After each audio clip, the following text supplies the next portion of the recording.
अध्याय ऐकणाऱ्यांसाठी महत्त्वाची सूचना आहे. कृपया अध्याय ऐकताना तो अपूर्ण असताना मध्येच बंद करून अध्यायाचा अपमान करू नये. अध्याय संपूर्ण ऐकावा.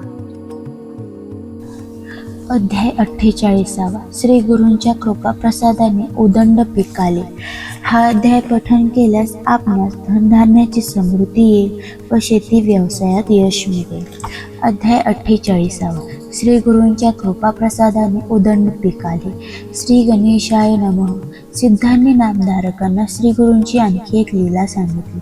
म्हणाले, श्री गुरु रोज सकाळी संगमावर अनुष्ठानासाठी जात असत. त्यांच्या जाण्या येण्याच्या मार्गावर एक गृहस्थांचे शेत होते. श्री गुरूंना पाहताच ते हातातले काम टाकून धावत यायचे आणि त्यांना साष्टांग वंदन करून पुन्हा शेतात जायचे.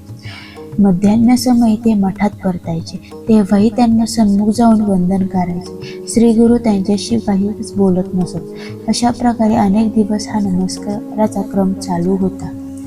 तेव्हा एके दिवशी श्री गुरु त्यांना म्हणाले, तुम्ही मला रोज नमस्कार करता, तुमच्या मनात काय इच्छा आहे? ते म्हणाले, देवा, माझ्या शेतात उदंड पीक यावे अशी इच्छा आहे. श्री गुरु म्हणाले, आता शेतात काय पेरले आहे? ते म्हणाले, यावनाळ म्हणजे जोडणे पेरले आहे आणि तुमच्या दर्शनाने चांगले पीक येईल असे वाटते आहे. काही दिवसांनी कंसे येतील, म्हणून माझ्या शेतावर कृपादृष्टी टाकावी अशी प्रार्थना केली. श्री गुरु म्हणाले, माझ्या बोलण्यावर तुमचा विश्वास आहे ना? मी जे सांगेन ते दृढ भावाने कराल का? ते म्हणाले, तुमचे वचन प्रमाण आहे, तुमचा शब्द मी कधीच मोडणार नाही. श्री गुरु म्हणाले, ठीक आहे, आता सांगतो तसे करा. मी संगमावरून परत येईपर्यंत मध्यान्ह होईल. तोपर्यंत उभे नसलेले हे सर्व पीक कापून टाका. त्यांनी ते मान्य केले. श्री गुरु अनुष्ठानासाठी संगमावर निघून गेले. मग ते गृहस्थ त्वरेने गावात गेले व तेथील अधिकाऱ्यांना भेटून म्हणाले, मला शेत कापण्याची परवानगी असावी.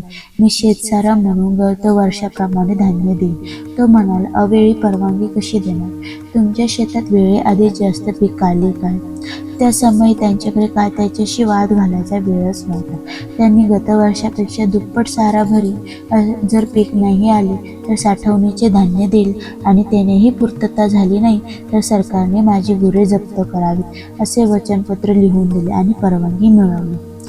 त्यानंतर काही मजुरांना घेऊन ते शेतात गेले आणि त्यांनी शेत कापायला सांगितले. ते वृत्त कानी पडताच त्यांच्या पत्नी आणि मुले धावतच तिथे आली. त्यांना अडवण्याचा व परावृत्त करण्याचा त्यांनी खूप प्रयत्न केला, पण त्यांनी कोणालाही जुमानले नाही. एका संन्याशाच्या सांगण्यावरून शेत कापले म्हणून लोकांनी त्यांना मूर्ख ठरवले. त्यांना प्रतिबंध करण्यासाठी काहींनी ग्रामाधिकाऱ्यांची भेट घेतली. त्यांनी त्यांचे वचनपत्र दाखवून त्यांची बोलवण केली. त्या गृहस्थांनी सर्व शेत कापून टाकले आणि ते श्री गुरूंची वाट पाहू लागले. मध्यान्ह झाले. श्री गुरु मठाकडे निघाले. त्या गृहस्थांनी त्यांना कापलेले शेत दाखवले. तेव्हा ते म्हणाले, अहो, हे तुम्ही काय केलेत? मी तुम्हाला विनोदाने तसे म्हटले होते. ते म्हणाले, स्वामी, मी तुमचे वचन पाळले, बाकी मला काही माहीत नाही. ते ऐकून श्री गुरु म्हणाले, धन्य तुमचा निर्धार. या श्रद्धाचे तुम्हाला फार मोठे फळ मिळेल. आता चिंता करू नका. ते गृहस्थ घरी गेले. तेव्हा त्यांच्या पत्नी आणि मुले अक्षरशः रडत होती आणि लोक त्यांचे सात्वन करत होते. तेव्हा त्या गृहस्थांनी त्यांची समजूत काढली. म्हणाली, जो गुरुवर विश्वास ठेवून त्यांच्या आज्ञेनुसार वागतो त्याच्या बाबतीत हानी संभवतच नाही. आपल्याला सहस्रपटीत लाभ होईल. या माझ्या बोलण्यावर तुम्ही विश्वास ठेवा. त्यानंतर आठवड्यातच एकाएकी प्रचंडी वादळ आले. अतोनात पर्जन्यवृष्टी झाली. गावकऱ्यांची उभी पिके पार उद्ध्वस्त झाली. ओला दुष्काळच पडला. फार नुकसान झाले. पण त्या पावसाने त्या गृहस्थाचे शेत मात्र शतपटीने वाढले. त्या शेतामध्ये सर्वच कणसे दिसू लागले. गुरुकृपेचा तो अचिंत्य प्रभाव पाहून त्या गृहस्थांना अक्षरशः भरून आले. ते दृश्य पाहून त्यांनी त्यांच्या पत्नी व मुले आनंदाने डोलू लागले. लोकही आश्चर्य करू लागले. त्या गृहस्थांच्या पत्नीने शेताची पूजा केली आणि पतींची क्षमा मागितली. त्यानंतर ती दोघे मठात गेली आणि श्री गुरूंची पूजा केली. तेव्हा त्यांनी विचारले, शेताचे काय वर्तमान आहे? सर्व कुशल आहे ना?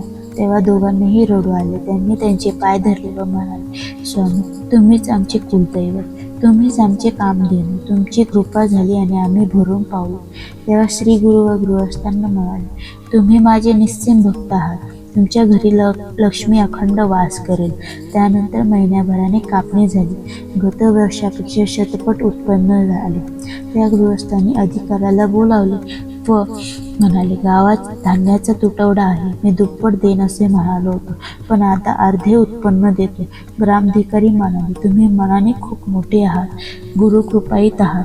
कायद्याने जेवढे द्यायचे तेवढेच द्या, बाकीचे घरी घेऊन जा. पण त्यांना राहावले नाही. त्यांनी शेतसारा भरून स्वतःला आवश्यक तेवढेच धान्य ठेवले आणि बाकीचे ब्राह्मणांना व ग्रामस्थांना वाटून दिले. सिद्ध म्हणाले, नामधारक गुरुवचन किती अमोघ असते हे पाहिले, म्हणून कधीही त्यांची अवज्ञा करू नये. गुरूंच्या वचनांचे तंतोतत पालन करणे हा शिष्याचा धर्म, हे साध्य कर्तव्य. हरिओम. याप्रमाणे अध्याय पूर्ण झाला. तरी आपणास हा व्हिडिओ आवडल्यास यास आपण लाईक व शेअर करा, चॅनलला सबस्क्राईब करा आणि कमेंट बॉक्समध्ये अवधूत चिंतन श्री गुरुदेव दत्त महाराज की जय असे लिहा.